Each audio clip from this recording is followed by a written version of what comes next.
Vascular surgeon అంటే ఏంటి ma'am? Vascular surgery అనేది సర్జరీలో ఒక సూపర్ స్పెషాలిటీ బ్రాంచ్ అండి.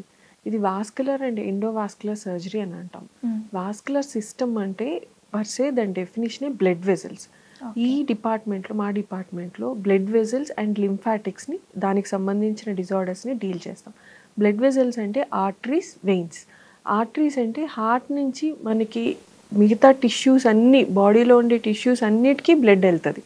ఈ ఇచ్చే ఆక్సిజనేటెడ్ బ్లడ్ ఉన్న వెజల్స్ని ఆర్టరీస్ అని, అక్కడి నుంచి డీఆక్సిజనేటెడ్ బ్లడ్ మళ్ళీ హార్ట్కి ఇచ్చే వాటిని వెయిన్స్ అని అంటాం.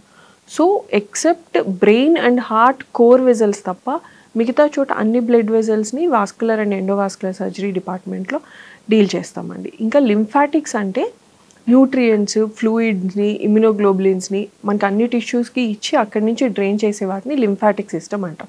ఇది కూడా వాస్కులర్ సర్జరీలో డీల్ చేస్తామమ్మా. ఓకే. రెగ్యులర్గా చూసే కేసెస్ ఏంటి మ్యామ్ మీరు హాస్పిటల్లో?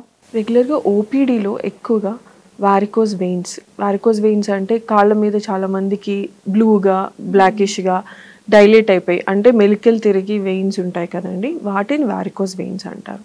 ఇంకా పెరిఫరల్ వాస్కులర్ డిజీజ్ అంటే ఇప్పుడు మనకి హార్ట్లో ఎలా అయితే బ్లడ్ వెజల్స్ బ్లాక్ అయిపోవడం అంటారు కదా, యాంజియోగ్రామ్ చేసి బ్లడ్ వెజల్స్ బ్లాక్ అయిపోయినాయి అని చెప్తాం కదా, అలాగే కాళ్ళల్లో, చేతుల్లో బ్రెయిన్కి సప్లై చేసే రక్తనాళం కెరోటిడ్ ఆర్టరీ అంటాం. దాంట్లో బ్లాక్ అయిపోతే కెరోటిడ్ ఆర్టరీ డిజీజ్ అంటాం. దీనివల్ల పక్షవాతం, స్ట్రోక్, పెరాలసిస్ వచ్చే అవకాశం ఉంటుంది. ఇంకా కాళ్ళల్లో రక్తనాళాలు బ్లాక్ అయిపోతే కాళ్ళకి పుండ్లు పడటం, ఎక్కువ దూరం నడవలేకపోవడము, పిక్కలు పట్టేయడము, ఇట్లాంటివన్నీ అవుతుంది. దీన్ని పెరిఫరల్ వాస్కులర్ డిజీజ్ అంటాం.